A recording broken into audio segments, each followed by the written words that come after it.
Et l'Amazonie, on continue d'en parler avec vous, Pedro Cesarino. Merci d'être avec nous sur le plateau de TV5 Monde. Vous publiez votre premier roman, L'attrapeur d'oiseaux, chez Rivage, l'histoire d'un anthropologue, comme vous, en quête d'un mythe fondateur, d'une tribu. On y revient bien sûr, mais d'abord, est-ce que vous avez une réaction à cette disparition inquiétante de journalistes et de cet expert en Amazonie? Je crois que vous connaissiez d'ailleurs Bruno Pereira. Merci, bonjour. Oui, bien sûr, ça c'est une préoccupation, c'est une catastrophe. Nous voudrons savoir où est-ce qu'ils sont, Bruno. Les familles sont complètement désespérées et ça c'est euh, un signal que les choses ne passent pas très bien à la forêt amazonique. Aller dans la forêt, oui, c'est une route parsemée de dangers, on l'a entendu. On le voit d'ailleurs aussi dans votre roman, toute cette route, cette remontée du fleuve jusqu'au village est pleine de risques. Plein de risques. Le livre est en fiction, mais j'ai vécu exactement à la vallée du Javari, donc je connais très bien le place. Je sais qu'il y a un place dangereux et qu'il y a beaucoup de défis qu'on a pour protéger la forêt. Voilà, ça, c'est le scénario général de la narrative, même que fictionnel. Jair Bolsonaro, le président brésilien d'extrême droite, a déclaré que 2 personnes dans un bateau dans une région comme celle-là, complètement sauvage, est une aventure qui n'est pas recommandable. Tout peut arriver. Ça a provoqué la polémique. Voilà, mais le gouvernement il a le devoir d'offrir la protection et aussi la surveillance de l'Amazonie. Donc ça c'est vraiment une chose que nous étonne, ce genre de déclaration. Ça vous a choqué aussi? Oui, oui, bien sûr. Alors on va revenir à votre livre, cette histoire d'anthropologue qui veut recueillir ce mythe fondateur de l'attrapeur d'oiseaux.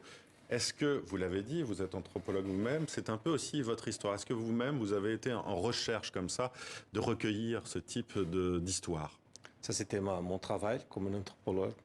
Et aussi je vais faire des recherches pour recueillir des histoires, de narratives mythiques. Et le livre est exactement une fiction autour de la figure de l'étrangère qui trouve une sorte de piège pendant qu'il cherche pour une dernière narrative, mais il ne sait pas exactement ce qu'il veut trouver.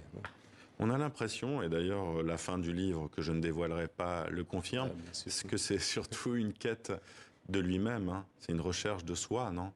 C'est une recherche de soi, mais en même temps, dans ce livre, il y a le point de vue des Amérindiens sur l'étrangère.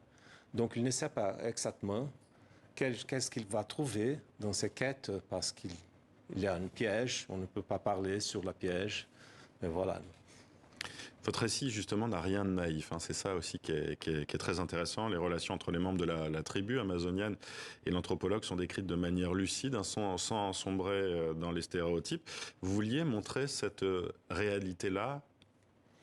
Oui, bien sûr, parce que le livre montre la réalité, comment est-ce que je peux dire, catastrophique de villes qui sont proches de la réserve indienne, mais il montre aussi la réalité cachée qu'on ne connaît pas, la réalité de la vie quotidienne des Amérindiens, qui est aussi une réalité éparpillée par un autre genre de cosmologie, une autre façon de penser. Donc, c'est plutôt des couches de réalités différentes et le malentendu qui est produit à cause de ces différences.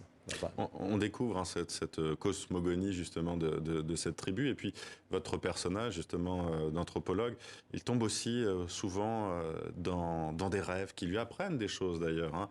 La dimension onirique, c'est quelque chose d'important dans votre livre. Bien sûr, la dimension onirique est ce qu'on appelle la dimension mythique, mais si bien que la dimension mythique est plutôt concernée avec notre façon de penser.